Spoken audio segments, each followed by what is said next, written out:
ऐसा कहा जाता है कि अपने पड़ोसी के साथ संबंध अच्छे रखो, लेकिन आजकल क्या होता है, सब जगह झगड़ा होता है ना। और पुराने समय में ऐसा कहा जाता था कि जो आपके सबसे नज़दीक हो उसके साथ दुश्मनी कभी ना करो, लेकिन आजकल होता क्या है, तो हम अपने स्वार्थवश आपके पास आते हैं क्योंकि आप हमारे दिल के सबसे नज़दीक हो, और अगर आपसे नाराज़गी होगी तो फिर कैसा मसला हो जाएगा, है ना। इसलिए ऐसा कहते हैं कि हमेशा अपने पड़ोसियों के साथ रिश्ते कैसे रखो, अच्छे रखो।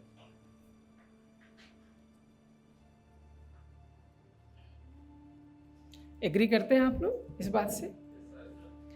तो हमें इस बेहतर काम में मदद करेंगे। क्योंकि अगर हम अपने डिपार्टमेंट की बात करें, जो मेरा डिपार्टमेंट है, एक हाथ से बजेगी लेकिन बिना आवाज़ की होगी सर वो। एक्सक्यूज मी, लेकिन वो बिना आवाज़ की होगी। या आप अपनी पीठ थपथपा सकते हैं, थपथपाइए ना, ऐसे करिए करिए। आप मालूम है आजकल ये शोल्डर हमारे जाम हो गए हैं, इसलिए बाबा रामदेव जी क्या करते हैं ना, ये शोल्डर एक्सरसाइज कराते रहते हैं, ऐसे करते रहो ना। मुझे लगता है it is better to speak without mic ना, इट इज़ डिस्ट्रैक्टिंग। चलो नो प्रॉब्लम, रख लो ये। तो सब इस बात से सहमत हैं कि हमें अपने पड़ोसियों के साथ, या जो हमारे बगल में बैठा है ना, उसके साथ रिश्ते बहुत मजबूत होने चाहिए। सहमत है? अच्छा, क्या आजकल मजबूत हैं? नहीं है। तो आने वाले 6-7 दिनों में इस पर हम गहराई से चर्चा करेंगे कि ऐसी क्या वजह होती हैं कि जो सबसे हमारे करीब होता है और बहुत जल्दी वो क्या हो जाता है, हमसे सबसे दूर हो जाता है। ऐसी क्या वजह होती है ना? क्यों ऐसा होता है? क्योंकि जब हम चंद्रमा को दूर से देखते हैं ना, तो चंद्रमा कैसा दिखता है? एकदम गोल गोल। पूर्णमासी का चांद कैसा दिखता है? एकदम गोल गोल। और जैसे जैसे उसके नज़दीक पहुंचते जाते, खाई, पहाड़ी, है ना, धूल, पत्थर, वो चमक चंद्रमा की क्या लगने लगती है, फीकी लगती है। ऐसे हमारे रिश्तों में होता है। जब हम किसी रिश्ते को बहुत दूर से देखते हैं तो कैसा लगता है? बिल्कुल बहुत अच्छा, पूर्णिमासी की तरह चमकता हुआ चांद। क्या लगता है कि बस यही सबसे अच्छा है। लेकिन जैसे जैसे हम नज़दीक जाते हैं तो फिर छोटी छोटी दरारें, छोटी छोटी खाइयाँ, छोटे छोटे उबड़ खाबड़ वाली चीज़ें भी हमको क्या होने लगती हैं, दिखने लगती हैं। फिर क्या कहते हैं मालूम है? मैंने ऐसा सोचा न था ना, ऐसा सोचा न था कि ऐसा मुझे दिखेगा। अरे तो भैया पहले सोचना था ना कि चंद्रमा को दूर से देख, नज़दीक से जाकर कैसा लगेगा। तो ये बहुत इम्पोर्टेंट है, ठीक है ना। जितना सिंपल रखेंगे उतना अच्छा है। मैं समझता हूँ सब लोग 2-2, 3-3 के साथ बैठे हैं। 1 मिनट का आपको टास्क देता हूँ, ठीक है। आप सभी आपस में 1 मिनट कुछ बात करो। हाँ, करो करो, मुझे मालूम तुमने कुछ बात ही किया होगा, फिर से 1 मिनट कर लो, ठीक है। यस जस्ट प्लीज 1 मिनट, हम पूछेंगे क्या बात किया। Okay, may I have your attention please. हो गई बातचीत? हाँ, ओके। तो क्या, ओह थैंक्स, इनके लिए ताली हो जाइए।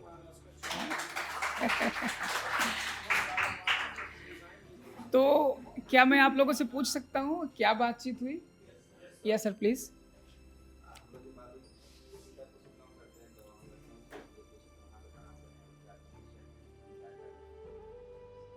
अच्छा, जब आप बातचीत कर रहे थे तो क्या देख रहे थे? एक दूसरे को देख रहे थे, नहीं देख रहे थे? देख रहे थे। तो कहाँ देख रहे थे, क्या देख रहे थे?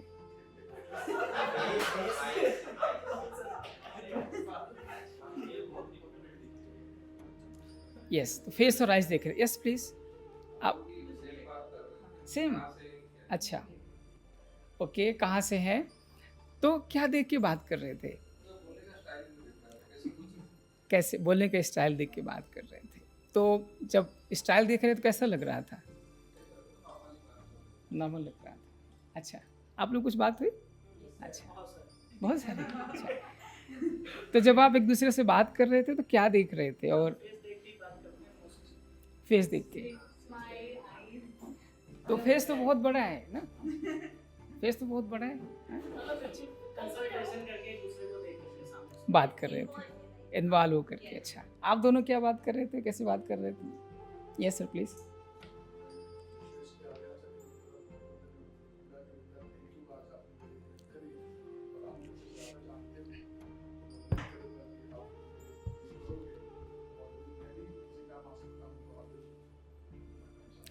चलो बहुत अच्छी बात है ना, ऐसे ही आप लोग एक दूसरे को देख करके बात किए होंगे, ठीक है। अब हम एक एक्सरसाइज आपको 15-20 मिनट बाद कराएंगे, ठीक है ना। फिर आप मुझे बताना कि आपने कैसे बातचीत की, ठीक है ना। उसके पहले हम आप सभी के साथ ये जानने का प्रयास करेंगे कि आखिर में जो मैं अपना परिचय देता हूँ ना, वो मैं कौन हूँ। हमारे पास एक बुजुर्ग महिला है, मेरे ख्याल से 60-70 साल की रही होंगी, तो पढ़ी लिखी थी। तो मैंने उनसे पूछा आप कौन हैं? तो थोड़ा सा क्वेश्चन अजीब सा लगा ना सुन करके ना। तो उन्होंने कहा मैं महिला हूँ, आप देख तो रहे हैं ना। तो मैंने कहा ये तो आपका जेंडर है, आप ये तो कहते हैं ना मेरा जेंडर मेल है फीमेल है। अब आप जेंडर तो नहीं है ना, that is your gender, who are you. अच्छा, फिर वो महिला सोच पड़ गई, थोड़ा पढ़ी लिखी थी ना, थोड़ा सोच पड़ गई, क्या बताऊँ, बहुत सोचा उसने कहा मैं हिंदुस्तानी हूँ। उसको लगा कि मैंने जवाब ढूंढ लिया है ना, बहुत खुश हो गए। फिर मैं उनको कहा कि अच्छा मान लीजिए आप अमेरिका में जाके बस गए तो फिर आप कोई और हो जाएंगे। बोले हाँ बात तो सही है। तो अगर जो आइडेंटिटी हमारी बार बार बदल रही है, क्या वो हमारी रियल आइडेंटिटी है? नहीं है। तो फिर मैं कौन हूँ? इंसान है। पक्की बात है, श्योर। अच्छा, संसार में कितने इंसान होंगे?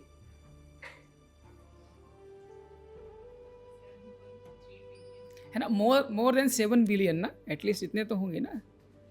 अच्छा, इंसानियत कितनी है? थोड़ी बहुत है, मतलब there are more than 7 billion people in the world, पर इंसानियत इज थोड़ा बहुत।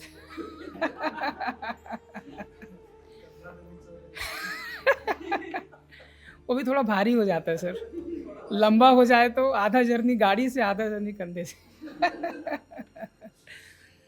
तो फिर ये विचार करने की बात है ना, if there are more than 7 billion people in the world, तो वेयर इज द ह्यूमैनिटी? अगर आज आप संसार को देखेंगे तो कभी कभी न्यूज़पेपर में कटिंग छपती है, क्या छपती है कि ह्यूमैनिटी इज स्टिल सर्वाइविंग ना, मतलब लिखते हैं कि अभी मानवता क्या है। ये बहुत अच्छा स्टेटमेंट है ना, ये सुन करके बड़ा अच्छा लगता है कि मतलब 7 अरब से ज़्यादा मनुष्य संसार में है, और पेपर वाला कहता है कि इंसानियत अभी जिंदा है। तो ये हमारी बहुत स्तुति हो गई ना, बहुत महिमा हो गई, वाह वाह क्या तारीफ लिख दी है ना। आप विचार करके देखो ना, everybody expecting from each other humanity. हम सब एक दूसरे से क्या उम्मीद करते हैं? यही करते हैं ना। लेकिन कहीं ना कहीं हम क्या हो गए हैं, हम अपने आप को भूल गए हैं। अच्छा, गुस्सा किसको किसको आता है? हाँ? कुछ लोग मुस्कुरा भी रहे हैं, मतलब उनको नहीं आता होगा ना। या हम मान लें कि मुस्कुराना मतलब गुस्सा आता है। चलो, तो 100% नहीं, पर मैक्सिमम लोग इस बात से एग्री करते हैं कि गुस्सा कभी ना कभी उनको आता है, ठीक है ना। अब मैं आपसे ये जानना चाहता हूँ, क्या गुस्सा करना मानवता है? नहीं ना। फिर क्या गुस्सा करना मानव का स्वभाव हो सकता है? नहीं। अगर गुस्सा करना मानवता नहीं है, तो गुस्सा करना मानव का स्वभाव कैसे हो सकता है? अगर मैं ये सवाल आपसे पहले पूछता कि is anger, irritability is human nature, तो आप सब लोग हाथ उठा देते। यस, ये मानव का स्वभाव है गुस्सा करना। अच्छा, अब हाथ उठाओ। अब आप हाथ नहीं उठाएंगे, क्यों? क्यों नहीं उठाएंगे?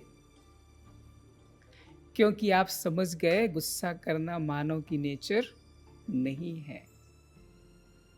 हमने इसको क्या किया? हमने इसको मान लिया है कि गुस्सा करना मानव की नेचर है, पर ये नेचर है नहीं। क्योंकि अगर ये मानव का नेचर होता तो इसको भी मानवता की श्रेणी में रखा जाता, राइट? अच्छा, मैं एक जगह नर्सिंग की क्लास लेने गया, मतलब 100 विद्यार्थी रहे होंगे। तो मैंने उनसे ऐसे पूछा, किसको किसको थोड़ा बहुत ईर्ष्या मन में उत्पन्न होती है? आप लोगों को तो नहीं होती होगी ना? होती है?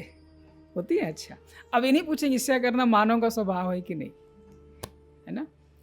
तो वहां पर जितनी भी नर्सेस बैठी थी, हाँ हाँ, it is a human nature. तो आप मुझे ये बताइए, किसी टेक्स्ट में डिस्क्राइब है कि jealousy is the humanity? No, never, anywhere, कहीं भी नहीं है। तो फिर इन सब चीज़ों को हम मानव का व्यवहार या मानव का संस्कार मान करके क्यों चल रहे हैं?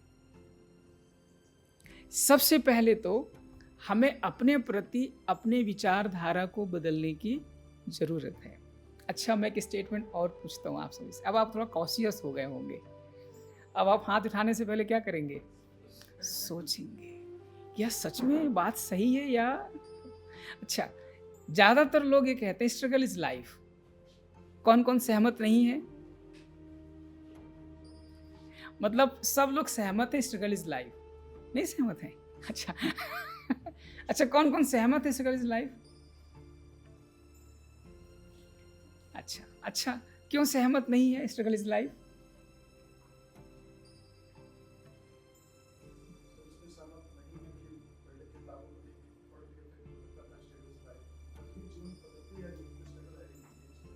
Agree sir. भाई, किसी के लाइफ में स्ट्रगल है, उसने लाइफ को अपने रीति से डिस्क्राइब किया, स्ट्रगल इज लाइफ, और हम लोगों ने उसको एक जनरलाइज स्टेटमेंट मान लिया।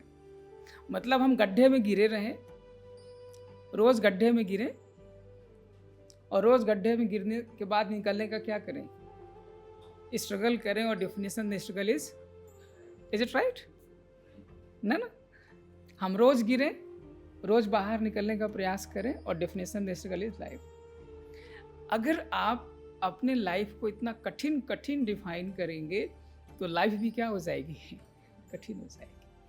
तो सर की बात से हम सहमत हैं। हो सकता है इसको हम दूसरे तरीके से समझने का प्रयास करते हैं। अगर आप इसको ऐसे समझें, कोई कैजुअलिटी में आदमी गया है और उसका ECG कराया गया और ECG फ्लैट आ गया, आप लोग खुश होंगे? नहीं खुश होंगे। क्यों?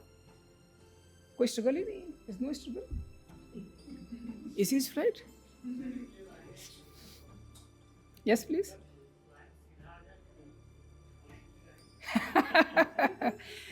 तो आप खुद विचार करो, you think about yourself. अगर लाइफ में सब कुछ ऐसे ही हो जाए तो वो लाइफ किसके इक्विवेलेंट हो जाता है? तो इसका मतलब अगर आपकी दिल की धड़कन ऐसे चलती रहे तो क्या है? अच्छी बात है ना, दिस लाइफ। तो लाइफ को हमें दूसरे तरीके से डिफाइन करने की आवश्यकता है। आप अपने लाइफ की परिभाषा अलग तरीके से डिफाइन कर सकते हैं, लेकिन लाइफ को समझने की जरूरत है, ठीक है ना? तो अब आप ये कभी नहीं कहना गुस्सा करना इज ह्यूमैनिटी या मानव का स्वभाव। इसलिए हमें अपनी सत्य पहचान होना बहुत जरूरी है। मान लीजिए बीइंग ए डॉक्टर, अगर मैं भूल जाऊं उस समय मैं डॉक्टर हूं तो मैं क्या करूंगा?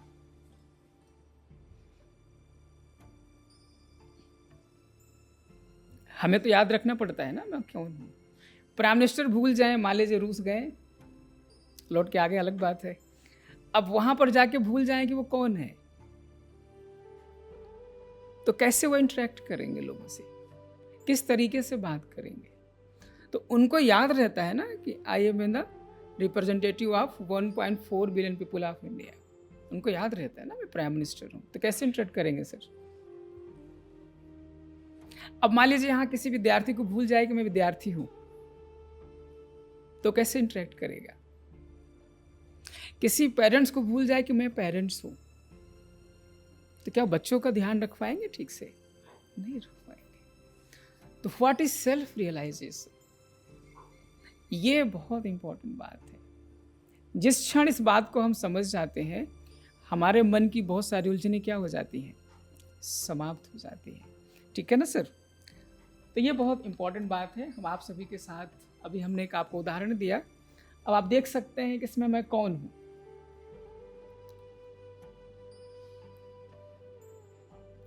मान लीजिए किसी का नाम सुनीता है, अब उसने अपना नाम बदल करके अनीता रख लिया। क्या बदल गई? क्या बदला? नाम बदला। इसका मतलब मैं नहीं हूं वो, नाम मैं नहीं हूं। जिसका नाम है वो दूसरा है, जो नाम है वो दूसरा है। ठीक बात है सर? आपका नाम क्या है सर? सफीक। अब मान लीजिए मिस्टर सफीक कुछ और बन गए, नाम कुछ और रख लिया, इनके पर कुछ और नाम रखा होता तो क्या बदल जाते सर? क्या आपकी शकल सूरत बदल जाती? नहीं बदलती। तो ये बहुत इंपॉर्टेंट है समझना कि जो हमारा नाम है ना, वो मैं नहीं हूं। तो इसीलिए जब आप किसी को परिचय देते हैं तो क्या कहते हैं?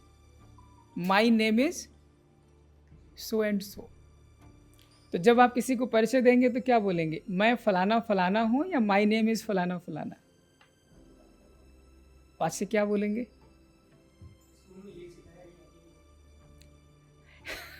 स्कूल ही है।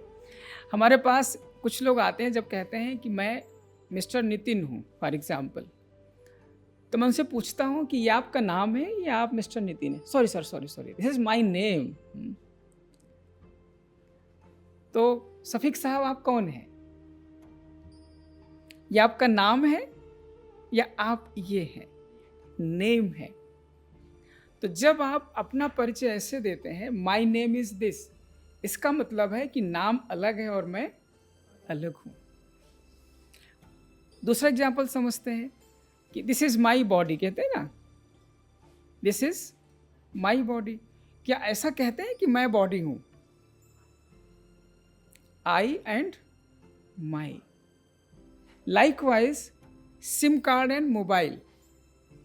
आजकल जियो वाला थोड़ा सा प्लस माइनस चल रहा है ना, तो उससे ज़्यादातर लोगों के पास कौन सा होगा? जियो ही होगा। अब मोबाइल कौन सा होगा? सैमसंग का होगा या किसी और का होगा, है ना। अगर आपके मोबाइल में प्रॉब्लम आती है तो कहाँ जाएंगे? और आपके अगर सिम कार्ड में प्रॉब्लम आती है तो कहाँ जाएंगे? पक्की बात है ना। ये तभी आप ऐसा कर सकते हैं सर, जब आपको पता हो दोनों अलग अलग हैं और दोनों अलग अलग कंपनी को बिलोंग करते हैं, दोनों का सर्विस स्टेशन अलग अलग है, दोनों को चार्ज करने का तरीका अलग अलग है। एक का समझो बैलेंस नहीं है, अब आप यहाँ पर उसको चार्ज कर दो, अरे फुल तो चार्ज है मोबाइल, चल क्यों नहीं रहा है? क्यों नहीं चल रहा भाई? बैलेंस नहीं है। तो किसके पास जाएंगे? जियो के पास रिचार्ज करेंगे, जो उसके इस समय ऑफर चल रहे होंगे। रिचार्ज हो गया, तुरंत काम करने लगे। अब मान लीजिए बैटरी खत्म है, वो तो फुली चार्ज है, वो तो बैलेंस है, तो क्या करेंगे? तो ये इंपॉर्टेंट है ना सर, दोनों को अलग अलग समझना। दोनों अलग अलग हैं पर काम कैसे कर रहे हैं? जैसे दोनों एक हो। कभी आपको ये फर्क लगता है कि right now SIM card is working, right now mobile is working? नहीं ना। ऐसे काम करते हैं जैसे दोनों एक ही हो। इसीलिए हमें समझना है मैं कौन हूं। ठीक है बात है सर? तो अब अपने आप से पूछिए मैं कौन हूं? क्या मैं ये 5 तत्वों का शरीर हूं? यस और नो? ये मेरा शरीर है या मैं शरीर हूं? बोलिए, मैं शरीर हूं या मेरा शरीर है? अच्छा, कौन कौन मानते हैं ये मैं शरीर हूं? अच्छा, मेरा शरीर है? हाथ उठाओ, हाथ उठाओ। ये गुड़िया बहुत सोच के उठा रही है, इसको आदत पड़ गई ना सोच समझ के हाथ उठाना। देखो, जब भी हम ये कहते हैं मेरा शरीर है, अक्सर हम कहते हैं मेरा शरीर है, मैं शरीर कभी नहीं कहता हूँ। हमेशा कहते हैं आप क्या, मेरा शरीर है। तो मेरा कहने वाला कौन है? तो मैं कौन हूँ?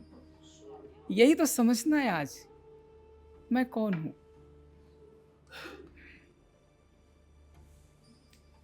तब आप देखना आप कौन हो। आप शिप में मोती हो या आप शिप हो? सेल में आप मोती हो या आप शेल हो?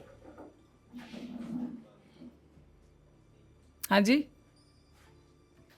अब सब सोच के जवाब दे रहे हैं। पता नहीं मैं बोल दूं उल्टा ना हो जाए। हाँ, अच्छा, फिर अंदर मोती कौन है? शरीर। अच्छा, देखो मोती अंदर ढका हुआ है ना, मोती अंदर क्या है, शेल से ढका हुआ है। तो बाहर से क्या दिखाई पड़ रहा है? शेल। अंदर क्या है? मोती। तो आप शेल हो या आप मोती हो?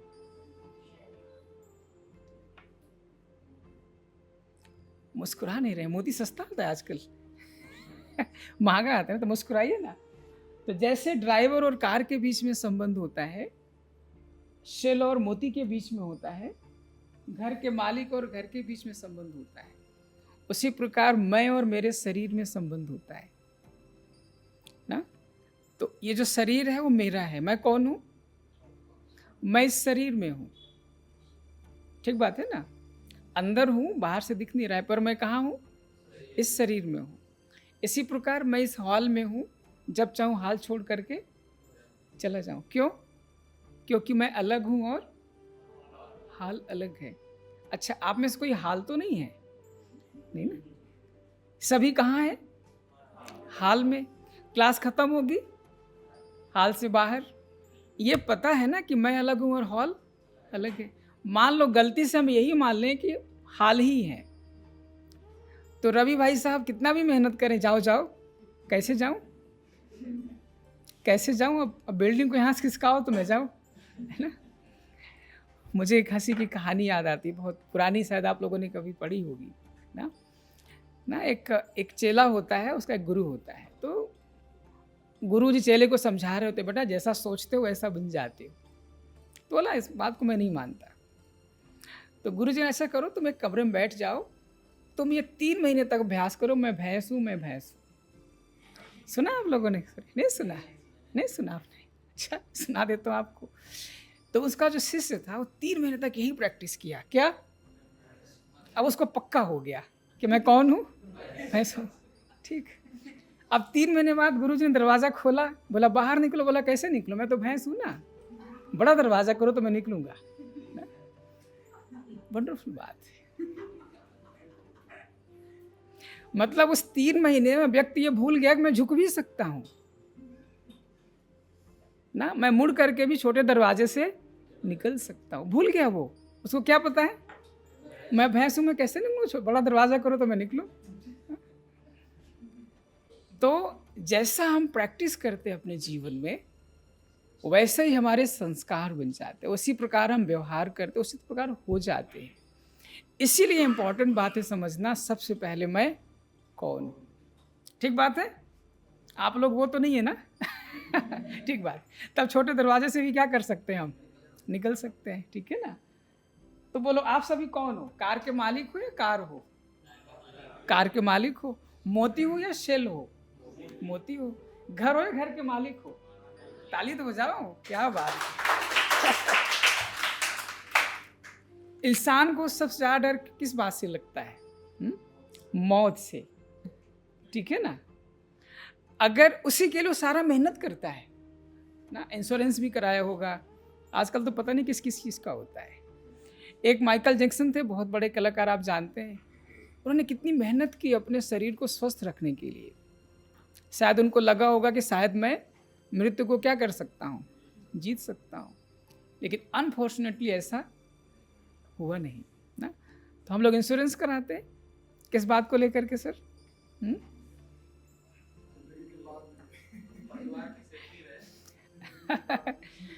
है ना। तो ये बहुत इंपॉर्टेंट है। अगर मैं आपको एक छोटा सा उदाहरण बताऊं, आपको अगर इस कमरे से बाहर निकलना है, जैसे हमने आपको बताया, अगर आपको स्मृति हो, हमें कमरे से बाहर निकलने के लिए बस छोटा सा काम करना है। क्या करना है? क्या करना है? इस दरवाजे को खोलना और बाहर निकल जाना है। ठीक। दूसरी सिचुएशन है कि आपको बाहर निकलना है, पर आप कमरे सहित जाना चाहते हैं। आपको पता ही नहीं कि मैं अलग हूं और कमरा अलग है। तो दोनों में से आसान कौन सा होगा? दरवाजा खोलो और निकल जाओ। तो मृत्यु से डर क्यों लगता है? क्योंकि मैं शरीर हूं, ऐसा हम मान करके चलते हैं। अगर मैं ऐसा समझ करके चलूं तो ये कमरा है, यहां कोई दरवाजा लगा है, खोलूंगा और काहे की चिंता करना, काहे को परेशान होना इतना। तो जो अननेसेसरी बातों का भय हमारे जीवन में है ना, उससे हम मुक्त हो सकते हैं। इसलिए हमें सही पहचान होना बहुत जरूरी है। वस्तुतः मृत्यु हमारी नहीं होती है, हम तो बस इस कमरे को छोड़ करके चले जाते हैं, है ना सर? लेकिन सही समझ ना होने के कारण हम डरते हैं। ऐसा ना हो तो बोलो कौन कौन मरने वाला है? कोई नहीं मरने वाला है। एक कमरा छोड़ करके दूसरे कमरे में चले जाएंगे। अब भैया कमरा खराब हो गया समझो तो क्या करेंगे साहब? जबरदस्ती में रहेंगे। चूर आए ना, सब खराब हो गया, पता नहीं बारिश आए कब, तो क्या करेंगे आप? भैया ऐसा करो, समय रहे दूसरा घर ढूंढ लो। तो समझदारी क्या कहती है? इसी प्रकार मित्रों, जीवन में भी हमें इस भाव का रखना बहुत जरूरी है। एक कमरे को छोड़ करके हमें दूसरे कमरे में जाना है। अगर इस फीलिंग के साथ हम जिंदगी को जिएंगे तो इस भय से मुक्त हो जाएंगे। सच्चाई तो यही है ना, ठीक है ना? तो सबसे ज्यादा डर किस बात से अब नहीं लगेगा आप लोगों को, बताइए? अब लगभग किसी से भी अगर बात करेंगे आप अपने बारे में, तो सब लोग यही कहते हैं कि आत्मा को ना कोई जला सकता है, ना कोई मार सकता है, ना कोई काट सकता है, ना कोई लूट सकता है, ना कोई कष्ट दे सकता है, ना कोई गीला कर सकता है। बोलो आप सभी कौन हो? तो फिर डरने की क्या बात है? फिर क्यों हम डरते हैं इतना? डरते हैं कभी? नहीं डरते। तो ये फीलिंग, क्योंकि अपने आप को मित्रों हम शरीर समझते, ऐसे चिपक गए हैं जैसे हम दोनों को अलग अलग समझ ही नहीं पाते हैं। इसीलिए अपने व्यवहारिक जीवन में ये कॉन्शियसनेस रखना बहुत जरूरी है कि इस कमरे में मैं कौन हूं? मैं इस कमरे का मालिक हूं। इस शेल के अंदर मैं कौन हूं? चमकता हुआ मोती हूं, है ना? देखो गुड़िया मुस्कुरा रही है ना। हाँ यस, ठीक है ना? और इस बहुत सुंदर कार में मैं कौन हूं? इस गाड़ी को चलाने वाली मैं कौन? मैं एक ड्राइवर हूं। हमारे गाड़ी का साथ कब तक है? हाँ, बहुत इंपॉर्टेंट। इस फीलिंग के साथ अगर काम में आएंगे तो आपके अंदर वो डर वो भय नहीं होगा। आप देख पा रहे हैं? अच्छा, आप लोग अपना दाहिना हाथ ऊपर उठाओ। हाँ, दाहिना हाथ ऊपर उठाओ। अगर मैं आपको कहूं क्या आप दाहिना हाथ हो? नहीं हो। फिर दाहिना हाथ क्या है? मेरा है। ठीक है, दाहिना हाथ क्या है? मेरा है। नीचे रख लो। अच्छा, बायां हाथ उठाओ। ये बायां हाथ क्या है? मैं कौन हूं? मैं आत्मा हूं, इस हाथ को ऑपरेट करने वाली। नीचे रख लो। अच्छा, दोनों हाथ उठाओ, ऐसे उठाओ। हाँ, ये दोनों हाथ किसके हैं? मैं कौन हूं? मैं ऑपरेटर हूं, ऑपरेट करने वाली, इसको ड्राइव करने वाली मैं हूं। ठीक है ना? मैं चाहूं तो उठाऊं, मैं चाहूं तो नहीं उठाऊं। वैसे आप लोग बहुत आज्ञाकारी है। हाँ, हमने कहा और आप लोगों ने हाथ, कितनी अच्छी बात है। अच्छा, मान लो सिर्फ अगर आप शरीर समझते तो आप कैसे उठाते? या आप नहीं उठाना चाहते तो नहीं उठाते। तो ये कमांड करने वाला कौन है? हाँ? मन, बुद्धि और संस्कार। ठीक बात है ना? ये जो हमारी सेंस आर्गन है, इसको भी कंट्रोल करने वाला कौन है? मैं कौन? मैं एक शक्ति, मैं एक ऊर्जा, मैं एक पावर। ठीक बात है?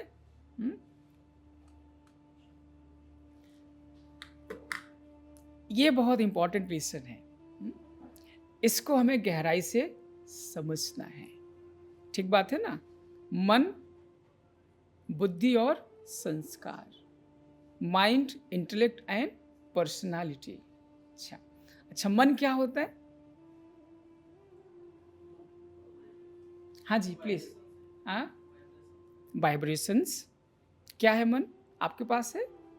अच्छा, किसके पास नहीं है?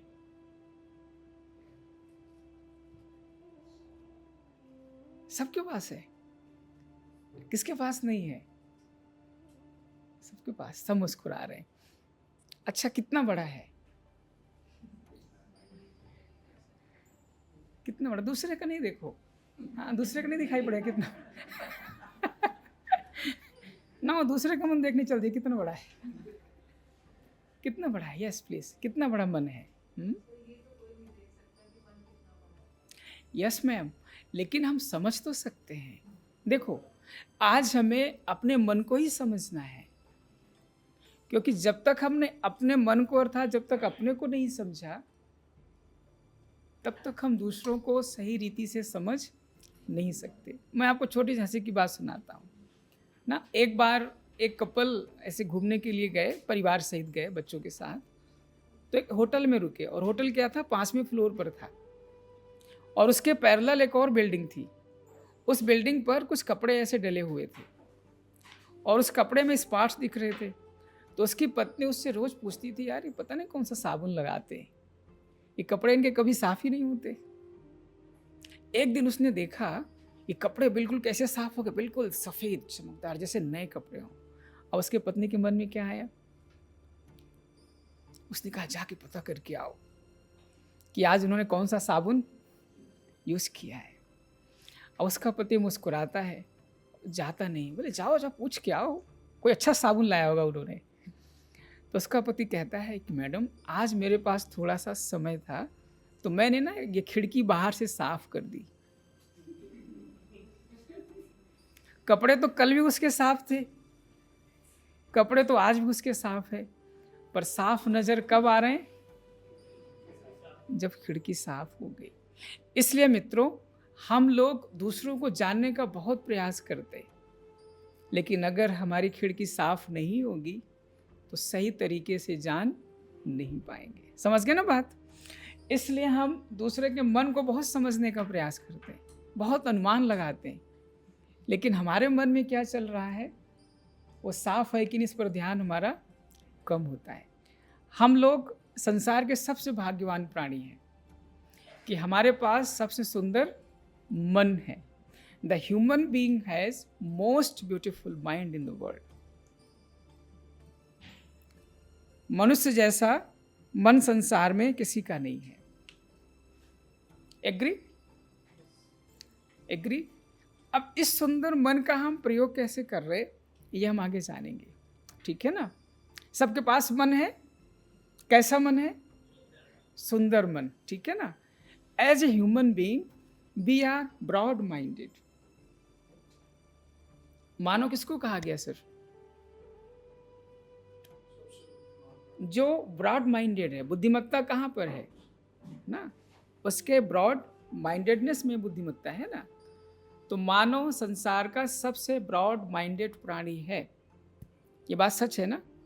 लेकिन क्या हम इसका लाइफ में इस्तेमाल कर रहे हैं, हम आगे जानेंगे। ठीक है? दूसरा क्या है? इंटेलेक्ट। सबसे बुद्धिमान प्राणी कौन है सर? अब आप आजकल कम बोलते हैं, आप लोग मुस्कुराने लगे हैं ना, क्योंकि ये कहने में थोड़ा सोचना पड़ रहा है, पता नहीं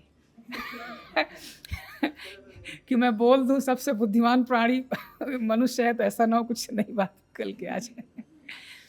तो वस्तुतः देखा जाए तो संसार का सबसे बुद्धिमान प्राणी मनुष्य ही होता है। एक सुंदर मन और एक सुंदर बुद्धि, और मानव के संस्कार कैसे ना, जिसको हम मानवीय संस्कार कहते हैं। लेकिन एक मन बदल जाने से क्या हो गया? हमारे संस्कार बदल गए। अब मन का काम क्या होता है? मुस्कुराना। मन का काम क्या होता है? यस। Very good. मन एक समंदर की तरह है। मन क्या है? समंदर की तरह ना। हमारे शास्त्रों में एक सागर मंथन की कहानी आप लोगों ने शायद कभी पढ़ी सुनी होगी, है ना? सागर जब मसते हैं तो क्या निकलता है? सब कुछ निकलता है ना? वो कहाँ होता है? वो समंदर में। बाहर से दिखाई पड़ता है क्या? नहीं दिखाई पड़ता। होता कहाँ है? अंदर। जब आप मथेंगे अपने मन रूपी समंदर को तो सब क्या होगा? बाहर निकले। सब है कहाँ? समंदर। अब आप सोच सकते हैं कि आपका मन कितना बड़ा ट्रेजर है आपके लिए। कितनी बड़ी संपत्ति हमारे पास है हमारा मन। लेकिन हम क्या कर रहे हैं? बाहर बाहर घूम रहे हैं। अंदर तरफ जाकर के अगर हम मथानी लगाएंगे तो क्या होगा? सब निकलेगा। ठीक है ना? यह सर ने कहा ना, मन हमारा भंडार है। सकारात्मक, नकारात्मक, व्यर्थ, टॉक्सिक, तरह तरह के विचार होते हैं। सबसे ज्यादा विचार कौन से होते?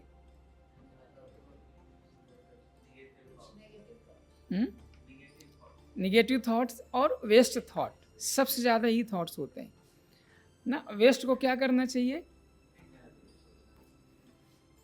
रोज कचरा निकलता है घर में ना, तो क्या करते हैं आप सर? फेंक देते हैं। और हम लोग क्या करते हैं सर? कल काम आएगा। वंडरफुल बात है। लोग कहेंगे मैं इसको भूल नहीं सकता। Never, I never forget it, never. मर जाऊंगा लेकिन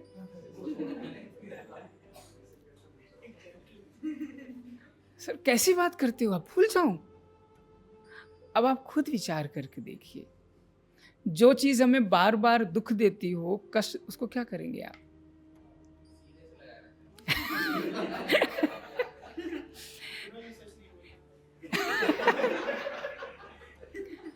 नहीं, इन्होंने थोड़ा सा कम सच बोला।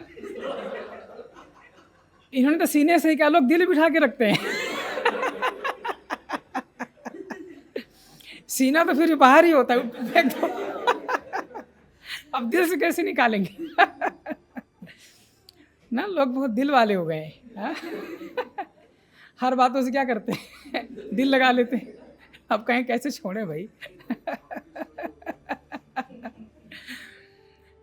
तो देखो, मैं समझ सकता हूँ थोड़ा मुश्किल तो होता है, लेकिन समझदारी क्या कहती है? सोचो, आप विचार करो, जिस विचार को याद करके आप दुखी हो रोज, वो विचार आपके ब्रेन को, आपके शरीर को कितना नुकसान पहुंचाता होगा। और हम लोग बहुत गर्व से कहते हैं कि मैं जिंदगी भर। आप कुछ जानकर आश्चर्य होगा, लेकिन पीढ़ी दर पीढ़ी बदला लेते रहते हैं। हाँ, खानदानी बदला चलता रहता है। एक मतलब कुछ नहीं है। नहीं नहीं, छोड़ूंगा नहीं मैं इस खानदान का हूं, इसकी इज्जत रखूंगा ना। तो इसलिए मित्रों, ये बहुत इंपॉर्टेंट है ना। जिस चीज़ को जितनी जल्दी भूलना चाहिए हमको, उतना जल्दी भूल जाना चाहिए। उसी में हमारा कल्याण। नहीं तो बार बार आएगा। मान लो अपने घर में आप एक वो 5 फन वाला सांप होता है ना, कोबरा, रख दो। अब रोज निकलेगा वो, रोज क्या करेगा? आपको खाने के लिए आएगा। तो आप क्या करेंगे? उसको मदारी को दे दीजिए, भैया ले जाओ, तुम अपना जीवन यापन करो, तुम भी खुश, हम भी खुश। तो डस्टबिन में क्या करते हैं हम लोग सर? कचरा निकाला, दे दिया, कचरे वाला ले गया, कचरे वाला भी खुश, उसको भी रोजी रोटी का पैसा मिल गया। और हमारे मन में कौन सी आ गई? शांति आ गई ना। जीवन के पहले भी, जीवन के बाद ही सुनाते ना सर। जिंदगी के बाद भी। तो कितनी वंडरफुल बात है। तो है कभी किसी के मन में ये बात थोड़ा बहुत?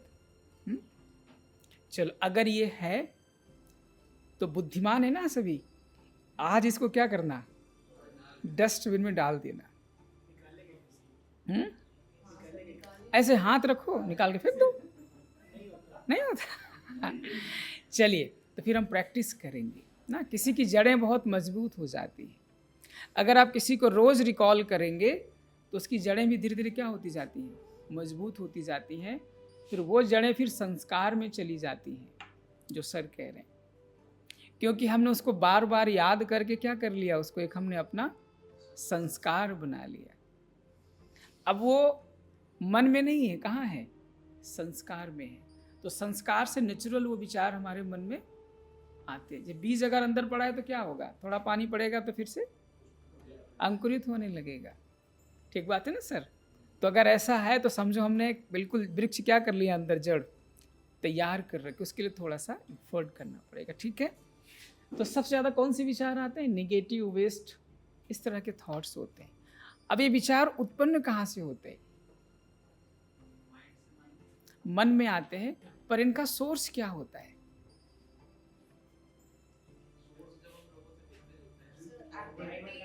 जो हम देखते हैं, जो सराउंडिंग में चलता रहता है, उस वजह से जैसे सर अभी आपसे इंटरेक्ट हुए तो हमारा बदलने लगा, लोग से एग्री सर, एग्री। हमारे विचार के दो साधन होते हैं, दो, एक इंटरनल और एक एक्सटर्नल। इंटरनल जो होते हैं हमारे संस्कारों के थ्रू आते हैं, जो पहले से हमने प्रैक्टिस करके, जो सर का एक कंसर्न है कि निकलेंगे कैसे, ऐसे पकड़ के निकाल दें तो हो नहीं रहा है। क्यों? जड़ें क्या हो गई हैं? बहुत मजबूत हो गई। ऐसे पकड़ खींच भी रहे हैं तो भी निकल नहीं रहा है। तो कहाँ पहुँच गया वो? हमारे संस्कार में, हमारे पर्सनालिटी में पहुँच गया। प्रैक्टिस करते करते वो क्या हो गया? बहुत हैबिट बन चुका है, रूट में चला गया है। ठीक? एक तो यहाँ से विचार आते हैं, दूसरे जो हम बाहर परसीव करते हैं, जो हम देखते सुनते हैं। जब भी आप सुन रहे हैं तो उससे रिलेटेड भी हमारे अंदर विचार आएंगे ना। ठीक है? तो ये सब हमारे सोर्स हैं, कहाँ कहाँ से हमारे विचार आते हैं। अब हम आते हैं बुद्धि पर। तो सभी तो है ना बुद्धिमान? ठीक है, थोड़ा थोड़ा। हाँ चलो, आज आप सही बुद्धिमान हो जाएंगे ना। हमारे भारत में गणेश जी को क्या मानते हैं? बुद्धि का देवता मानते हैं ना, क्योंकि अगर उनकी शक्ल आप देखेंगे तो उनकी शक्ल में बहुत सारे गुण रिफ्लेक्ट किए जाते हैं। हाँ, दिखेंगे तो माथा कैसा दिखाते हैं? हाँ, बहुत बड़ा बड़ा। जब किसी घर में बच्चा जन्म लेता है तो कहते हैं इसका माथा बहुत चौड़ा है, बहुत बुद्धिमान होगा ना। और आंखें कैसी दिखाते हैं गणेश जी की? छोटी छोटी। का मतलब क्या हुआ? छोटी छोटी आंखों का मतलब है कि जो एक्सटर्नल इन्फ्लुएंसेस हैं उससे प्रभावित नहीं होती। जैसे योगी होता है ना, योगी एक्सटर्नल इन्फ्लुएंसेस से बहुत कम प्रभावित होता है ना। फिर क्या दिखाते हैं? बड़ा बड़ा कान। किस काम में आता है कान बड़ा बड़ा? हाथी का ज़्यादा सुनने के। मान लो फालतू भी सुन लिया तो हाथी के कान के दो रोल होते हैं ना, एक सुनने का काम तो आता ही है और दूसरा मक्खियाँ भगाने का काम भी आता है। नहीं आता? अगर आपके कान पर मक्खी बैठे तो आप क्या करोगे? आप अब हाथी कैसे भगाएगा? कान से भगाएगा।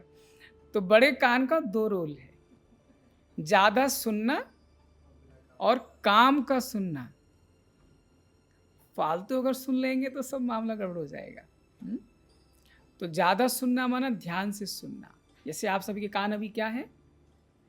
अभी आप सब कान बड़े बड़े हो गए ना, लेकिन जब यहाँ से बाहर जाना तो कान हिलाते भी रहना, क्योंकि मक्खियाँ बाहर मिलेंगी। नहीं? तो अगर आप किसी गंदगी जगह से गुजरेंगे तो हाँ मक्खियाँ बहुत होंगी। हाँ, तो आपको अलर्ट रहना है कि कान में कोई ऐसी चीज़ ना चली जाए जो यहाँ से आप अमृत लेके जा रहे हैं और वहाँ जाके क्या हो जाए? गंदी हो जाए, मैली हो जाए ना। आप कोई बहुत बड़ा भंडारा कर रहे हैं समझो, ठीक है, सर जी बहुत बड़ा भंडारा कर रहे हैं, खूब खीर बनवाया है ना, और एक गंदे नाली की मक्खी भन जाके वहाँ गिर गई। हाँ, अब सर जी मालिक हैं, उन्होंने मक्खी को निकाला और फेंक दिया।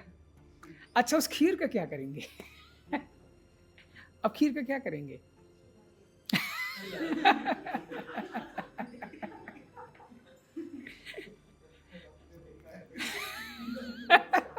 खुद तो नहीं खाएंगे।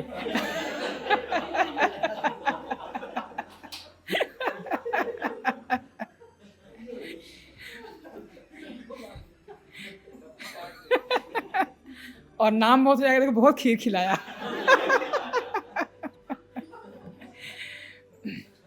तो देखो, ये तो हो गई हंसी की बात, लेकिन आप विचार करके देखो, एक छोटी सी मक्खी गंदी जगह से निकली हुई पूरे खीर को क्या कर देती है? खराब कर देती है।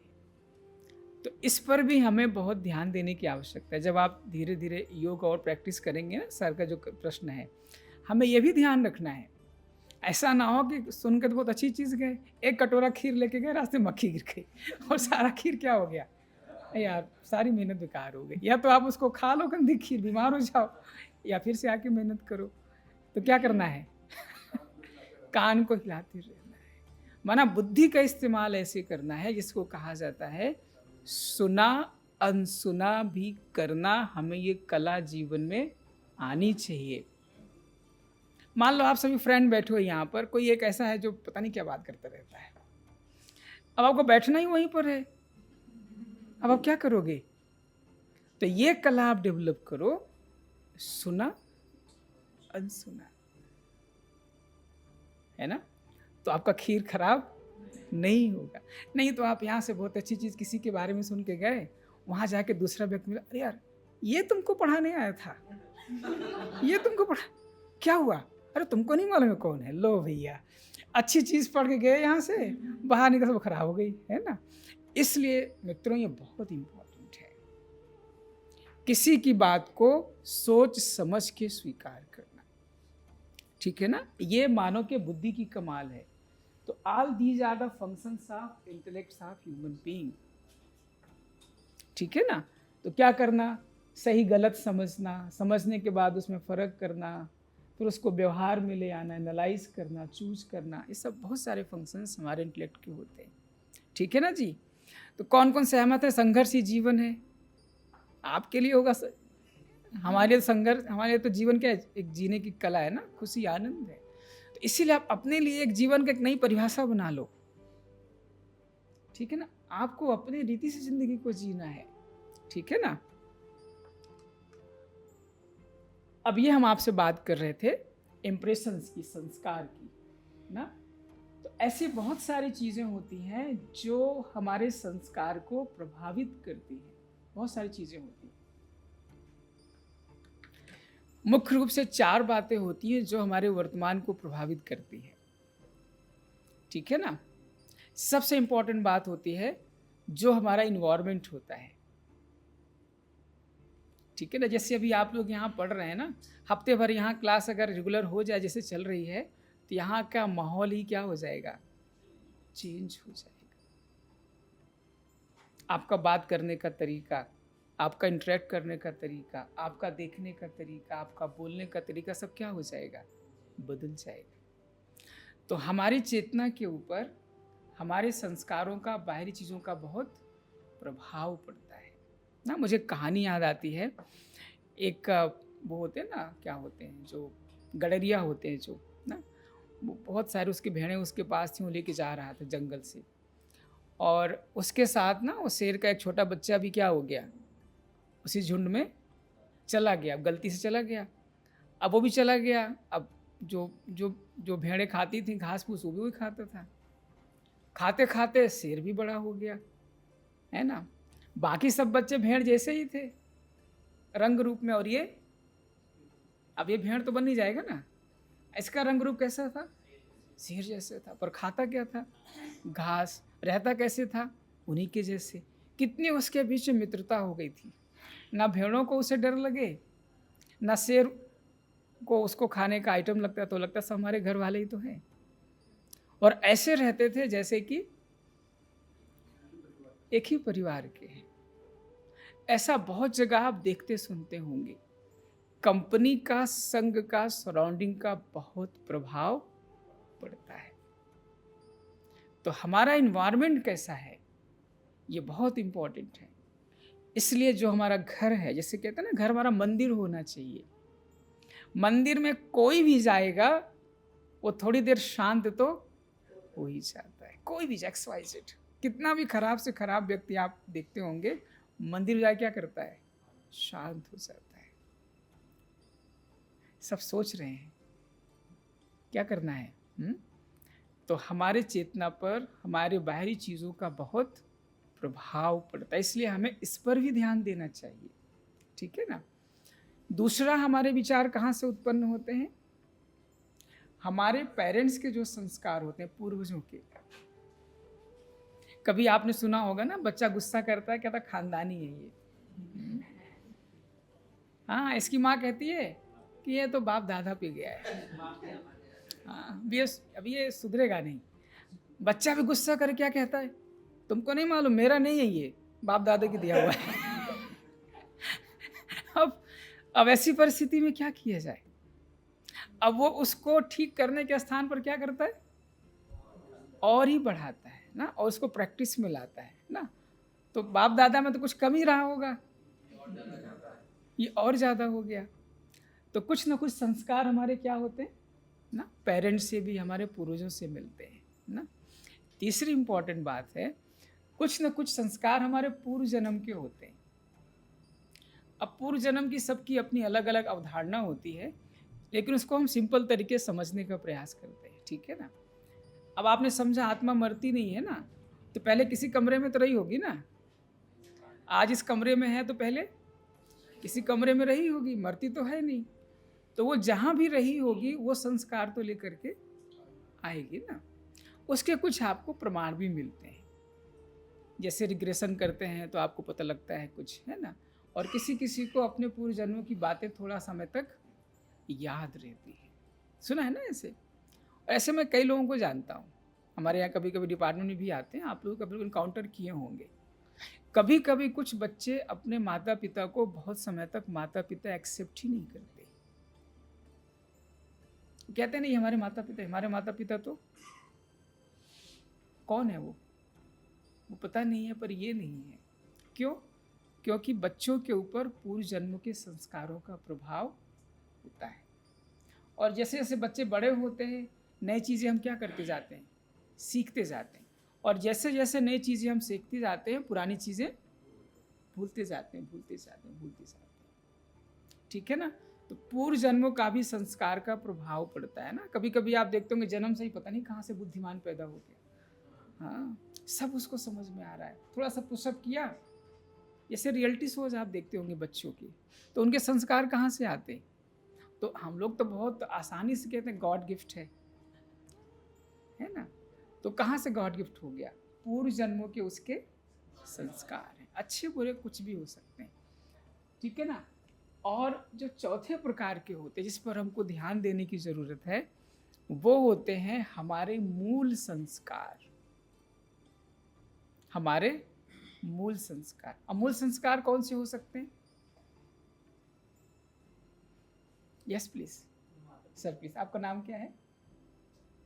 हाँ जी, हाँ जी, जी राजेश जी, हाँ जी, बताइए हमारे मूल संस्कार क्या है? ओके, इनके लिए ताली बजाइए। क्यों हम कह रहा हूं? क्योंकि अगर आप ये भी मान लो मुझे नहीं पता है, तो आप जानने का प्रयास करोगे। ये बहुत इंपॉर्टेंट बात है जीवन में, ये एक्सेप्ट करना मुझे नहीं पता है, तो कम से कम आप सत्य जानने का प्रयास करोगे। लेकिन अगर गलत पता है और अगर गलत को ही हम सही मान के चल रहे हैं, तो बहुत खतरनाक है। ठीक है राजेश जी ना, फिर ताली बजाइए, कंजूसी कर ताली बजाने, पता नहीं कैसे लोग हैं। तो मूल संस्कार हमारे साथ है, सेवन, चाहे तो आप नोट कर सकते अपने फोन में, डायरी में, कहीं भी। ये बहुत इंपॉर्टेंट है, याद रखना, क्योंकि इसी को भूल जाने के कारण हम बाकी सब संस्कारों को अपना लिया हम लोगों ने। हाँ मिल जाएगी सर, ठीक है ना। तो 7 संस्कार आप नोट कर लीजिए, आपको 5 मिनट और समय लेंगे हम, ठीक। हाँ प्राइमरी मान लीजिए, रूट मान लीजिए ना, हमारे रूट वैल्यूज ना, कहते हैं ना इसकी जड़ें कहाँ से हैं ना, वो हर ह्यूमन बीइंग में है, लेकिन कहीं ना कहीं हम उससे डेविएट हो गए या उसको हम स्वीकार करने को तैयार नहीं है। तो पहला हमारा मूल संस्कार है विजडम। ह्यूमन बीइंग का पहला मूल संस्कार है विजडम ना, बुद्धिमत्ता, बुद्धिमानी, विजडम, ठीक है ना। First root value of human is wisdom, ठीक है। दूसरा देखो सर, देखिए जिसको नॉलेज भी इसमें लिखा गया है। नॉलेज या विजडम, ये मानव का मूल संस्कार है। इसको थोड़ा हम समझते हैं, ठीक है। मानव के लिए कहा जाता है सोचो समझो फिर करो, बिना समझे नहीं करो। एक उदाहरण मैं आपको बताता हूं। चलो अभी नहीं पूछता हूं गुस्सा किसको किसको आता है, लेकिन ये आप जानते हो कि गुस्सा करना अच्छी बात नहीं है। इसीलिए जब कोई दूसरा आपके ऊपर गुस्सा करता है तो आपको अच्छा नहीं लगता है। इसका मतलब आपको समझ तो है गुस्सा करना अच्छी बात, लेकिन बदले में हम क्या कर देते, हम भी गुस्सा कर देते। तो इसका मतलब है एज ए ह्यूमन बीइंग हमें पता तो है गुस्सा करना अच्छी बात, तभी तो हम बदले में गुस्सा करते हैं। नहीं बात सही बात है ना सर। अगर आपको पता ही नहीं अच्छी बात है तो क्यों गुस्सा करेंगे आप? गुस्सा हम रिस्पॉन्स में तभी करते हैं जब हमको लगता है कि ये बात अच्छी नहीं है। फॉर एग्जाम्पल, जैसे कोई समाज में झूठ बहुत बोलता है, लेकिन जब दूसरा बोलता है तो हमें अच्छा नहीं लगता। इसका मतलब हमको ये समझ तो है कि झूठ बोलना अच्छी बात नहीं, भले हम झूठ बोल रहे उसमें हम नहीं जाते, लेकिन हमें समझ तो है। इट मीन्स मानव बुद्धिमान तो है, उसको पता तो है गलत क्या है सही क्या है। हाँ, वो सही नहीं कर पा रहा है वो अलग बात है, उस पर हम नहीं जाते, उसको पता तो है ना। ठीक बात है ना। तो किसी भी रीति से अगर आप समझने का प्रयास करो या आप समझ पाते हो एज ए ह्यूमन बीइंग हम बुद्धिमान तो है ना, बुद्धिमान सभी। क्यों भैया छोटू आप कुछ बोल नहीं रहे हो? हाँ, गुस्सा आता है कभी कभी कधार ना, क्यों आता है? क्यों आता है? क्योंकि कोई बात हमको अच्छी नहीं लगती। इसका मतलब है कि वो अच्छी चीज़ नहीं, इसलिए गुस्सा आता है ना, ठीक है। तो बुद्धिमान होने के नाते ये तो हम समझते हैं, ठीक बात है ना सर। दूसरा देखो, अपने गुस्से को हम कंट्रोल क्यों नहीं कर पाते ये अलग बात है। मुझे नहीं करना चाहिए पर मैं कर रहा हूँ ये अलग बात है, उसमें हम समझेंगे, लेकिन ये अच्छी बात नहीं, ये समझते तो हम जरूर है, ठीक है ना। दूसरा क्या है, आप इसमें सीक्वेंस में नहीं है, आप सीक्वेंस में लिख लो। नॉलेज के बाद विजडम के बाद आता है प्योरिटी ना, मन की प्योरिटी बहुत जरूरी है ना। आप रोज स्नान तो करते ही होंगे, आप सोचेंगे सर क्या पूछ रहे हैं, है ना। अच्छा मानो कोई हफ्ते भर से स्नान नहीं किया हो तो, और वो अनफॉर्चुनेटली आप किसी बस में बैठे हो, आपके बगल में आके बैठ गया हो तो, और उससे भी अनफॉर्चुनेटली वो सीट रिजर्व हो आपकी, उसकी भी, और उससे भी ज़्यादा अनफॉर्चुनेटली जहाँ उतरेगा वहीं आप उतरोगे। अच्छा अच्छा, चलिए अच्छी बात है, आप लकी थे पहले उतर गए। तो आप थोड़ी देर सोच करके देखो कि अगर कोई व्यक्ति हफ्ते भर स्नान ना करे, वो भी गर्मी के दिनों में, तो बहुत मुश्किल होता है यात्रा करना ना। अब सोचो अगर हमारा मन, जैसे हमने कल बात की थी आपसे, अगर हमने अपने मन को रोज साफ नहीं किया, कौन सा साबुन लगाएंगे? उसका एडवर्टाइज टीवी नहीं आता ना आजकल। ऐसा कौन सा साबुन लगाएंगे जो मन हमारा क्या हो जाए, क्लीन हो जाए। अब आप सोचो हफ्ते भर नहीं नहाने वाले के साथ यात्रा कैसी हो रही है, और जो जिंदगी भर मन को साफ ना किया हो वो आपके बगल में बैठ जाए, तो सोचो कैसी यात्रा होगी, है ना। इसीलिए ये बहुत इम्पोर्टेंट है। अगर मान लो कोई नहा के नहीं आता फॉर एग्जाम्पल, या मन को साफ नहीं करता, तो आप अपने पास कुछ पानी रखो। पानी का मतलब अपने मन में कुछ ऐसे विचार रखो, कुछ ऐसे ख्यालात रखो कि जब तक वो उसके साथ यात्रा हमारी अच्छे से कट जाए। ये तो करना पड़ेगा ना। अब उसको कहते रहे कि तुम बहुत गंदे, भैया मैं जैसा हूं मैं तो आपके बगल में आके बैठ गया हूं। अब आपको सीट दूसरी ढूंढनी है तो ढूंढो, मैं तो जाने वाला नहीं हूँ, क्या करेंगे फिर आप। ऐसी परिस्थितियों में मित्रों अपने मन को कुछ ऐसे विचार, कुछ ऐसी भावनाएं अपने मन को देना पड़ता है, ताकि जब तक आप उसके साथ यात्रा कर रहे हो, या आप उसको स्नान करके साफ कर दीजिए करा के, मतलब उसके मन को क्या करिए आप, ठीक कर दीजिए, सुना सुना के अच्छी बातें, या तो ये कर दीजिए। अगर आप ये नहीं कर पा रहे तो क्या करेंगे, तो कुछ तो आप प्रोटेक्टिव शील्ड अपनाएंगे ना, ताकि उसके साथ हमारी यात्रा कुछ समय तक कैसी हो, सर से आपकी अच्छी रही होगी। अच्छा वो पहले बाद में उतरा, आप पहले उतर गए। ठीक है ना। तो मन की प्योरिटी ना। अब कोई मान लो नहाया नहीं 5 दिन से, कपड़े भी 10 दिन पुराना पहन के आ गया, 10 बार पहना हुआ, तब फिर क्या हाल होगा, है ना। तो देखो हमें लगता नहीं है ऐसा, ऐसे हमारा मन है ना। तो पवित्र मन, शुद्ध मन, ये मानव मन की विशेषता है। इसीलिए देखो साफ सफाई रखना, हाथ धुल के खाना, रोज स्नान करना। ब्रश कौन कौन नहीं करते, तो आप लोग हंसे क्या पूछ रहे हैं। हम सब करते ना ब्रश, क्यों करते। किसी आपने जानवर को देखा उठते ब्रश करते हुए। उनका ही ब्रश कौन कराता है। हाँ, जो मालिक होता है उनका भी दांत रगड़ते रहता है ना, कुत्ते बिल्ली जो पाल रहे हैं सबको भी मुँह खराब हो गया उसका। तो जानवरों को भी स्नान कौन कराता है, हम आप कराते हैं। तो पवित्रता, स्वच्छता क्या, हमारा एक संस्कार है। This is the natural quality of human being, ठीक है ना।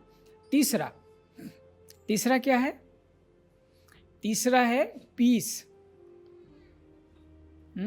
तीसरा क्या है, पीस। सर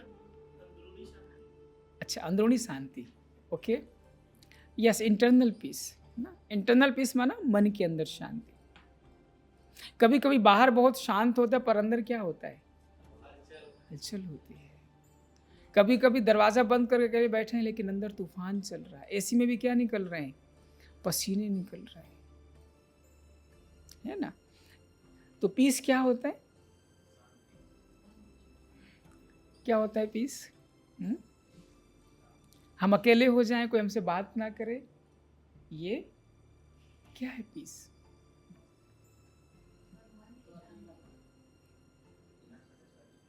देखो बहुत इंपॉर्टेंट है समझना। आज सबसे ज्यादा पीस कौन तलाश रहा है जिंदगी में, मनुष्य तलाश रहा है। इसीलिए LIC वाले भी कहते हैं भैया, जीवन के बाद भी, जीवन के साथ भी बताते रहते हैं कई बार, है ना। आजकल हम क्या तलाश रहे हैं, शांति। वस्तुतः अगर गहराई से देखा जाए तो मानव मन की विशेषता ही क्या है, शांति। अगर संसार में मानव शांति ढूंढेगा तो आप सोच शांति कहाँ होगी, बताइए सर। ना, तो मानव मन की विशेषता है शांति ना। थोड़ी देर आप जब परेशान होते हैं तो आप क्या तलाशते हैं, शांति तलाशते। आप अपने नेचुरल स्टेज पर जाना चाहते हैं, गुस्सा भी आता बाद में क्या होना चाहते हैं, शांत। नेचुरल स्टेट क्या है, पीस। वो मानव की विशेषता है। हम क्या हो गए, भूल गए। जैसे मान लो आपके घर में एक छोटा सा तालाब है, उसमें हम पत्थर मारें और उम्मीद करें पानी क्या हो जाए, हो सकता है सर। तो पानी कैसे शांत होगा, ऑटोमेटिकली पत्थर मारना बंद कर देंगे तो पानी अपने आप शांत, ठीक है ना रवि भाई। तो मन कैसे शांत होगा, यस सर प्लीज। मन शांत होगा जब अपने मन में हम सकारात्मक विचार क्रिएट करना शुरू कर देंगे तब, या दूसरे शब्दों में नकारात्मक विचार समाप्त कर देंगे तब। अब आप सोचो, हमारे मन में किसी के लिए ईर्ष्या हो, घृणा हो, नफरत हो, हमारा मन शांत हो सकता है। आप कहीं भी चले जाओ, क्योंकि अंदर वायरस चला गया ना। तो अगर सच्चे मन की शांति चाहिए तो क्या करेंगे, सबके लिए शुभ भावना रखना पड़ेगा, गुड विशेस फॉर ऑल। अगर ये हम नहीं करेंगे तो हमारा मन शांत। आप खुद चेक करो, अगर आपका अपने लिए भी गुड विशेस नहीं है तो भी आपका मन अशांत होगा। यस, किसी ने कहा जिंदगी को हमने यूं ही आसान कर लिया। आगे हाँ बोलिए बोलिए, आगे क्या है? किसी से माफ़ी मांग ली और किसी को माफ़ कर दिया। आजकल हम क्यों अशांत होते हैं? क्योंकि माफ़ नहीं कर पाते या माफ़ी नहीं मांगते। ठीक बात है ना? तो शांति कहाँ मिलेगी सर? हाँ? माफ़ कर देने में। चलो अभी हम 30 सेकेंड एक्सरसाइज करते हैं, ठीक है ना? क्योंकि ये बहुत इम्पॉर्टेंट है। आज अगर आप देखेंगे हमारा मन अशांत इसी वजह से है। किसी की बात सर बता रहे थे बैठ गई है ऐसी कि वो जा ही नहीं रही है, जा ही नहीं रही। जब भी बैठते हैं तो वही याद आता है बार बार। तो ये कला हमको जरूर सीखनी है। मानो आप किसी से बहुत प्यार करते हो, उदाहरण के तौर पर, तो उसकी खुशी हमारी खुशी, तभी तो आप प्यार करते हैं ना। मान लीजिए कोई कहे सर मैं आपसे बहुत प्यार करता हूँ, पढ़ाई लिखाई ना करे, तो कहेंगे बड़ा गड़बड़, ये तो मक्खन लगाने आए हैं कि सर पास कर दे हमको ना। तो अगर आप किसी से बहुत प्यार करते हैं मतलब उसकी खुशी हमारी खुशी। माफ़ करने का तरीका यही है। जब आपके मन में भाव पैदा हो जाए कि अगर सचमुच मैं किसी से प्यार करता हूँ तो अगर वो खुश है तो समझो सब ठीक है। तो 30 सेकेंड हम एक्सरसाइज करेंगे ये, ठीक है ना? कुछ अपने जीवन के वो क्षण याद करेंगे जिससे हम थोड़ा बहुत परेशान होते हैं ना, थोड़ी देर के लिए। मैं समझता हूँ किसी किसी को थोड़ा भारी हो सकता है, लेकिन उसको सीन को विजुलाइज करें अपने सामने। गलती चाहे किसी की भी हो, अगर हमारी गलती हो तो खुद को माफ़ कर दीजिए, अगर दूसरों की गलती हो तो उसको माफ़ कर दीजिए, और ये विचार दीजिए कि चलो मनुष्य होने के नाते गलती किसी से भी हो सकती है, मुझसे भी हो सकती है, तुमसे भी हो गया तो क्या हुआ। Okay, the game finish. इसको आप रोज 1-2 बार क्या करें, रिवाइज करें। कोई बात नहीं, पास्ट हो गया, हमसे भी हो जाती, आपसे हो गया तो क्या हुआ।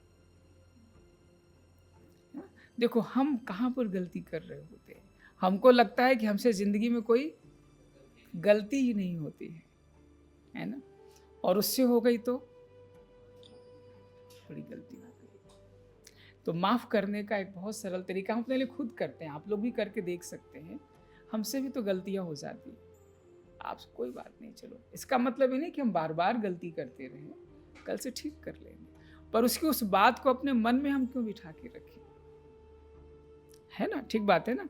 वैसे आप लोगों का दिल बहुत अच्छा, आप सब रख लेते हैं ना लेकिन अब ऐसा नहीं करना है ना, नहीं तो अगर खराब हो दिल में छेद हो जाएगा, गड़बड़ जाएगा मामला ना, ठीक है ना? हाँ जगह बहुत है। अच्छा चौथी इंपॉर्टेंट बात है खुशी। तो हम सब किस लिए कर रहे हैं मेहनत? खुशी के लिए, है ना? तो जितना हम मेहनत कर उतनी खुशी क्या होती जा रही है, दूर होती जा रही है ना। तो हम लोग एक कहानी पढ़ते हैं कि भाई एक रेगिस्तान में एक वो होता है, मृग होता है, उसको प्यास लगती है, उसको लगता है वहाँ दूर क्या होगा, चमक है, पानी होगा। तो जितना जितना वो पास जाता है उसके, वो पानी उतना ही। आज ज़िंदगी में कहीं मेरे ऐसा ही तो नहीं है कि हम सोचते हैं कि यहाँ पर हमें ऐसा कुछ मिलेगा, हम थोड़ा और कदम आगे गए तो थोड़ा और आगे चले गए, अब बस मेहनत कर रहे हैं हम। खुशी कब मिलेगी, जब वहाँ तक, अब वहाँ तक पहुँच ही नहीं पा रहे हम तो, हाँ? तो खुशी हमारा स्वभाव है, और अगर हमारे मन के विचार सकारात्मक हो जाएं तो हर समय हम खुश रह सकते हैं। कैसे खुश रह सकते हैं? सोच। अच्छा एक एग्जाम्पल बताइए, जैसे आप सभी यहाँ बैठे हैं, ऐसा एक एग्जाम्पल बताया जिससे हम सब खुश रह सकते हैं। आज मैं खुश रहूंगा, कैसे खुश रहूंगा? जैसे भी आपने बोला ना कि कोई अगर किसी से कुछ नहीं कहता तो उसको माफ कर देना। ओके, तो आने वाले सेशंस में सब बातें हम सीखेंगे, भाई कैसे माफ़ कर दें, इतनी बड़ी कोई गलती किया है कैसे माफ़ कर दें। माफ करने का मतलब ये कतई नहीं है कि उसी गलती के ऊपर आप ध्यान न खिंचवाएं। माफ करने का मतलब है कि उसके प्रति अपने मन में घृणा और नफरत के भाव ना रखें। जैसे एक बच्चा गलती करता है तो माँ बाप उसको डांटते हैं, बिगड़ते हैं, पर उसके मन में, उसके लिए अपने मन में कोई नफरत नहीं रखते। उसको कल फिर समझाएंगे, परसों फिर समझाएंगे, लेकिन नफरत नहीं रखेंगे। तो माफ करने का मतलब ऐसे नहीं गलती को इग्नोर कर देना, नहीं। माफ करने का मतलब कल फिर जब आप उससे मिलें तो आप वैसे मुस्कुरा के बात करें जैसे परसों बात कर रहे थे। ठीक बात है जी? ऋषिकेश राइड पे ऋषिकेश राइड पे नहीं वो नहीं कह रहे। अच्छा, जहाँ पे था ना कि मैं तो अपना उंगली पे चला सकता तो मार सकता दिखा सकता है, मेरे शरीर को क्षति पहुंचा मुझे करना है। ठीक बात है सर। तो इसी प्रकार जब विचार हमारे मन में होते हैं तो व्यवहार हमारा डेवलप होता है। ठीक बात है ना? पांचवी बात है, बता दें? बता दें? अच्छी बात। पांचवी बात है लव।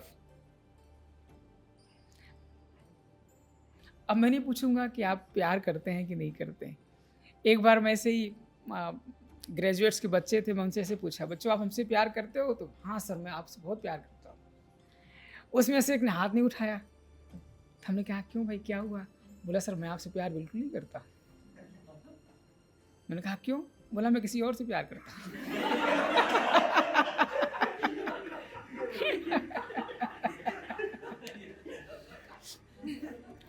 तो मैंने कहा भाई आपकी सच्चाई की तो मैं प्रशंसा करता हूँ, बाकी सब लोग झूठे।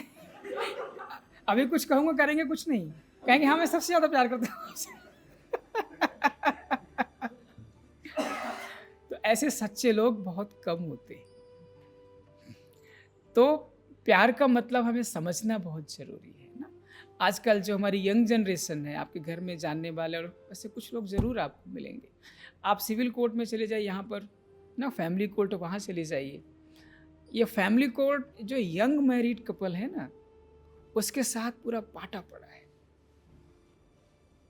अब उसमें से कौन से ज़्यादातर लोग हैं जिनको लगता है चंद्रमा तो बहुत चमक रहा है, उसमें तो सब ठीक ठाक है, लेकिन जब नज़दीक गए तो बड़ा गड़बड़ मामला है। तो फिर क्या हुआ, फिर दूसरा चंद्रमा दिखने लगा बड़ा बड़ा सा। अब ये चंद्रमा में दाग धब्बे दिखने लगे। अब भैया कोर्ट कचहरी में क्या कर रहे हैं, चक्कर लगा रहे। अब आप विचार करके देखो ना। तो हमें इस लव को बहुत गहराई से समझना है ना। देखो आज लव एक मजाक बन गया है, जबकि प्रेम एक ऐसी फीलिंग्स है जो आत्मा को बहुत सशक्त बनाती है, बहुत बलवान बनाती है। लेकिन आज प्यार का अल्टरनेटिव क्या हो गया है? धोखा ना। धोखा, प्यार मतलब तो वो प्यार नहीं था, वो क्या था? धोखा ही था। ठीक है ना। लोग जिंदगी में धोखा खाते हैं और बदनाम। क्या जमाना आ गया है मित्रों, बताओ। धोखा खाएं या बदनाम प्यार को करें तो लोग प्यार करना ही भूल गए हैं। हाँ? तो प्यार का मतलब है, जैसा हमने आप सभी बात की, जो हमारी समझ है, अनकंडीशनल कोऑपरेशन ना। अगर हमारा आपसे प्यार है तो आपकी उन्नति में मुझे सुख मिलेगा। ऐसे नहीं कि हमारा आपसे प्यार मैं आपको पैर खींच दूं। तो इसलिए हमें प्यार की परिभाषा को बदलना पड़ेगा। ठीक है ना। और वो हमारे हाथ में है ना। अनकंडीशनल कोऑपरेशन ये मानव की विशेषता है। ठीक है ना। तो आज तो प्यार किस में बदल गया है? स्वार्थ में। हमारा आपसे प्यार है कब तक? जब तक हमारे पास खूब बैंक बैलेंस है। फिर उसके बाद कहीं और। इसलिए बहुत इंपॉर्टेंट है प्यार को समझना। ठीक है ना। आप देखो, प्यार एक शक्ति है, प्यार कभी तोड़ती नहीं है। प्यार क्या करता है? हमेशा जोड़ता है। अगर प्यार के कारण टूट रहे हैं हम, इसका मतलब वो प्यार नहीं है। प्यार अगर हमें जीवन में दुख दे रहा है, कष्ट, इसका मतलब वो प्यार नहीं है, स्वार्थ है। मुझे अलर्ट हो जाना चाहिए। अगर ऐसा कुछ हो रहा है कि जीवन में सुख आने के बजाय क्या हो रहा है, अगर दुख बढ़ रहा है, तो समझ जाना चाहिए शायद ये प्यार नहीं, कुछ और है। तो हमें समझना है ये बात। छठवां, ब्लिस। ना आनंद, और सातवां पावर, ना स्पिरिचुअल पावर। ठीक है ना? हाँ जी। अगर हमें ऐसा लगता है कि प्यार के दूर होने से हम दुखी हो रहे हैं, हम तो ये सोचते हैं कि ठीक है उसकी खुशी के लिए उसको हम जाने दें। अगर हम दुख हो रहे हैं, हमें पता है कि हमें सुख होने वाला है, तो उसमें हमें क्या करना चाहिए? उन्हें जाने देना चाहिए या उन्हें कोशिश करना चाहिए कि उसे रोके? अच्छा प्रश्न है। आप ही बताइए, अगर आप किसी सच्चा सच्चा प्यार करते हैं, उसको गड्ढे में जाने देंगे? बट ये होता है कि हम सोचते हैं कि हाँ, मतलब उन्हें छोड़ देना ही ठीक रहेगा, क्योंकि उससे हमारा ठीक हो जाएगा, क्योंकि हम दुखी नहीं, रहेंगे। हम थोड़ा सा उसको दूसरे तरीके से देखते हैं। ठीक है ना? देखो, हमें किसी को छोड़ नहीं देना है। Being a responsible member of the society, अगर हम उनको मदद कर सकते हैं उससे निकलने में, बाहर निकालने में, तो हमको मदद करनी चाहिए। लेकिन we also have some limitations. हम उस लिमिट के बाहर जाकर के हम आपको कैसे मदद कर सकते? तो अपने लिमिट में रहकर, अपने दायरे में रहकर हम आपको जितना मदद कर सकते हैं करेंगे। बाकी चॉइस आपका है, आपका फैसला, आप कैसे आगे बढ़ना चाहते हैं। ठीक है ना? टू मच इन्वॉल्वमेंट भी प्यार नहीं है। ठीक है ना? कि हम तुमको मैं ऐसा बना के ही रहूँगा, अब मान लो बनने नहीं चाहे तो क्या करेंगे, है ना? तो इसलिए आप उनको गाइड कर सकते हैं, उनको मदद कर सकते हैं। भैया देखो, हमारे अनुभव से ये आपके लिए रास्ता ठीक, ये वाला रास्ता ठीक है, अगर आप चल सकते हैं, नहीं कोई बात नहीं। तब भी आपके मन में उसके लिए ईर्ष्या नहीं होनी चाहिए, घृणा। अरे बात नहीं मानता, कहना नहीं मानता, ठीक, उसका अपना काम है, आपने अपना काम कर दिया। फिर जब आपके पास वो आया तो फिर भी आपके मन में उतना ही प्यार होना चाहिए, मदद करने का भाव होना चाहिए, उसको बाहर निकालने का भाव होना चाहिए। ऐसे नहीं जाओ गिर गया तो मैं क्या करूं ना, तो ये भाव हमारे मन में नहीं आना चाहिए। ठीक है ना? सातवां है शक्तियां, पावर, ना स्पिरिचुअल पावर। आज ही हमारी क्या हो गई, अंदर से खत्म हो गई है। तो आने वाले समय में इसके बारे में हम जानेंगे। अब हम आपको 5 मिनट मेडिटेशन कराएं, उसके पहले हम कुछ प्रश्न आप लोगों से ले लेते हैं।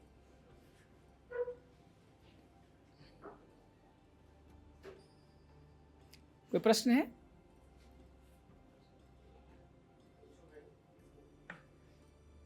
चलो, अगर नहीं है तो आप नोट कर लेना कभी ध्यान। Yes please, Rajesh ji. मूल संस्कार 7।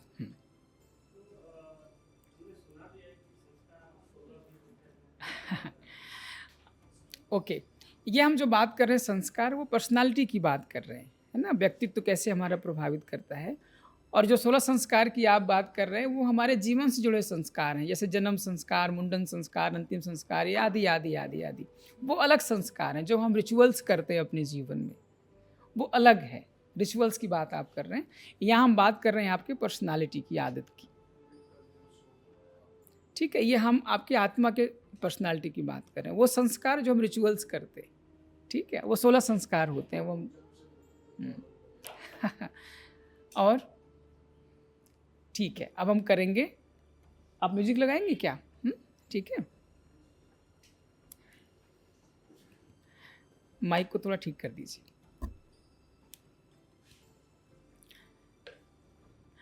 ठीक लगा आप लोगों को? तो सारी चीज़ें क्या है, हमारे इसी मूल संस्कारों को लेकर हैं। आप कहीं भी इस मूल संस्कार को आप सामने ले आओ। जैसे आप सभी पढ़े लिखे हैं, किसी भी चीज़ को परखने के लिए क्या होता है सर? एक पैरामीटर होता है ना, एक पैमाना होता है ना, उसके आधार पर आप क्या करते हैं, चीज़ों को परखते हैं। तो आप जब भी कोई चीज़ सामने आए तो पहले क्या करो, अपने इस मूल संस्कारों को क्या करो, सामने ले आओ। देखो, आप सभी जानते हैं जो सड़कें बनी हुई होती है ना, उसके किनारे पर एक क्या बना होता है, सफ़ेद पट्टी बनी होती है ना। वो क्यों बनी होती है? कि इसके बाहर थोड़ा सा क्या है, खतरा है।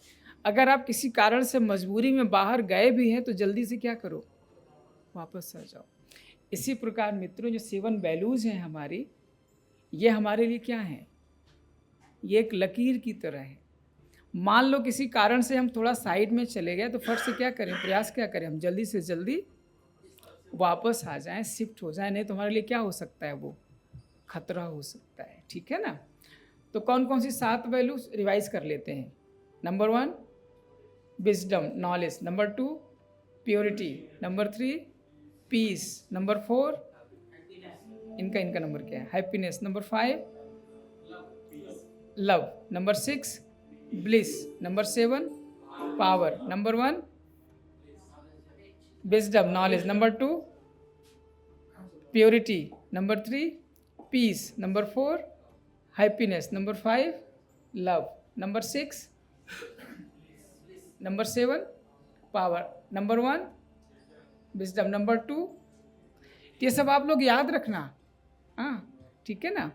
कहाँ तक पहुँच गए थे हम? Purity, number 3 peace, number 4 number 5 love, number 6 bliss, number 7 power, number 1 number 2 number 3 number 4 happiness. ठीक है ना, सबको अपना याद है? अच्छा 4 वाले हाथ उठाओ, 4 वाले। अच्छा 4 वाले है ना, 4 वाला क्या है हमारा? हैप्पीनेस। तो कल तक याद रखना मैं कौन हूँ? हैप्पीनेस हूँ। ठीक है ना। नंबर 1 वाले कौन है? विजडम वाले। 2 ही लोग हैं, ऐसा तो नहीं हो सकता। अच्छा ये भी हैं, 3 ही लोग हैं विजडम वाले, 4 तो हो गए। ये तो ऐसे उठा, जैसे उठा भी दे रहे, नहीं भी उठा रहे। अब क्या समझो, उठाया कि नहीं उठाया ना? ऐसे उठाया। अब क्या समझो, उठाया कि नहीं उठाया, क्या समझा जाए? ओके ना, तो विजडम ना, जिसका विजडम है उसको क्या करना है, थोड़ा सा कोई भी रिस्पॉन्स देखने से पहले, करने से पहले क्या करना है, थोड़ा सा ना सोचना है, समझना है। याद रखो मैं कौन हूँ? विजडम हूँ। तो क्या करेंगे आप? थोड़ा सा सोचेंगे, है ना। प्योरिटी किसका किसका है? एक ही प्योरिटी, एक बस, बाकी सब भूल गए क्या ना? चलो मान लो कोई आपको भला बुरा कहता है ना, तो आप याद रखो मेरा संस्कार कौन सा है? प्योरिटी का। मुझे उस मन को, गंदे विचार को क्या करना है ना, हटा देना है, साफ कर देना, उसको रख नहीं लेना है। इसी प्रकार हैप्पीनेस ना, इसी प्रकार लव, इसी प्रकार ब्लिस, इसी प्रकार पावर ना। जब कोई आपका मोरल डाउन करे, नहीं मैं शक्तिशाली आत्मा हूँ, मैं पावरफुल हूँ, मैं कर सकता हूँ, मुझसे हो सकता है। तो इस प्रकार कुछ ना कुछ जब आपके उसमें चैलेंजेस आए तो आप उसका अभ्यास कर सकते हैं। ठीक है, चले हम थोड़ा मेडिटेशन की ओर। चलो सभी रिलैक्स होकर बैठ जाओ, एकदम रिलैक्स।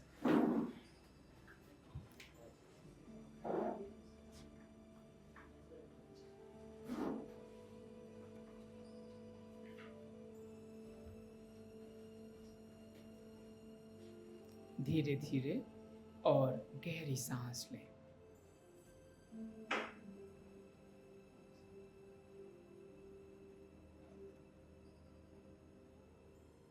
शरीर को बिल्कुल रिलैक्स कर दें।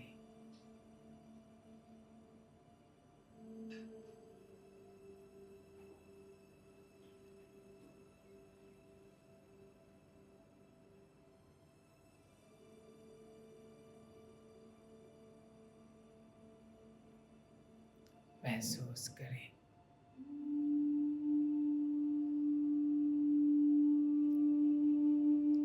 मेरे शरीर की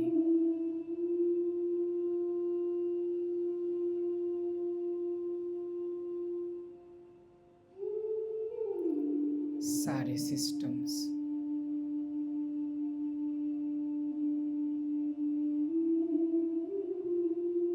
एकदम रिलैक्स हो गए हैं।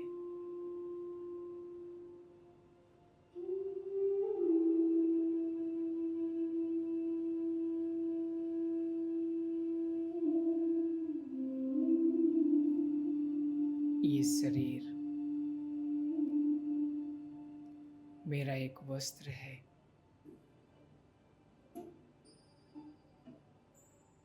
ये शरीर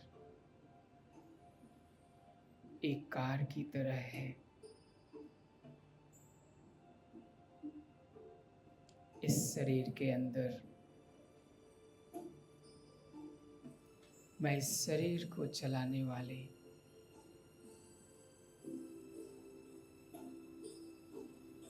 एक शक्तिशाली आत्मा हूं।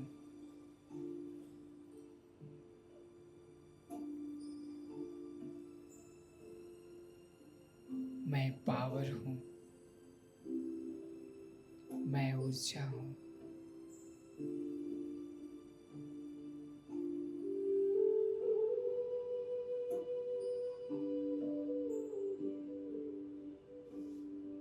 मैं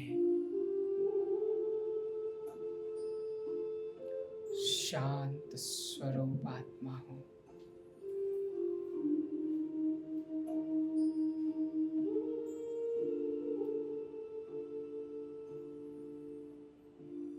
मैं आत्मा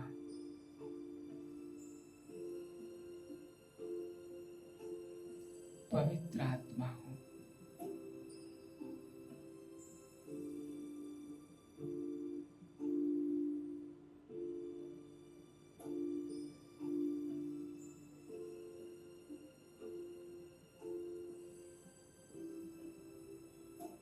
महसूस करें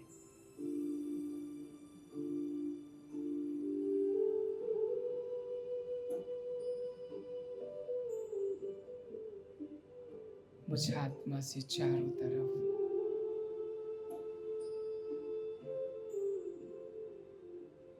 शांति और पवित्रता की तरंगे फैल रही हैं।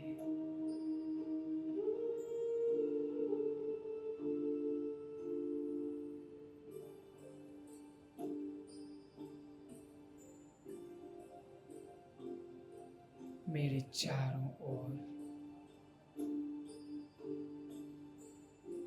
एक प्योरिटी का वायुमंडल फैल गया है।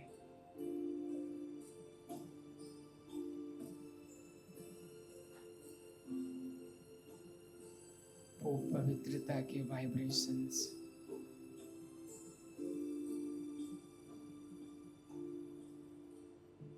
वो शांति के वाइब्रेशंस चारों ओर फैल रहे हैं।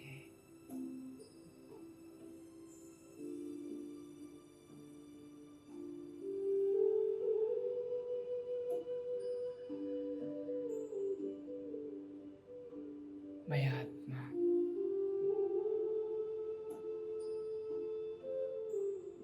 डीप साइलेंस की अनुभूति कर रही हूँ।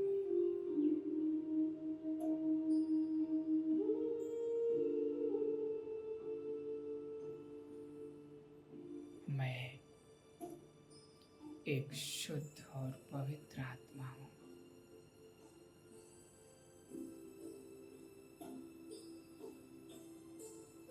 मेरे मन में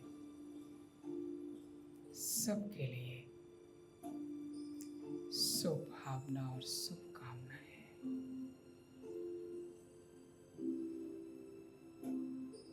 अपने लिए भी और सबके लिए भी। ओम शांति।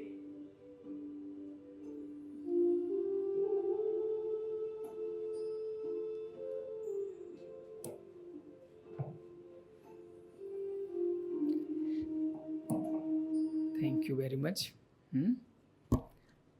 तो थोड़ा थोड़ा अभ्यास क्या करेगा, हमें शक्तिशाली बनाएगा। ठीक है, तो सबको अपनी विशेषताएं याद है ना?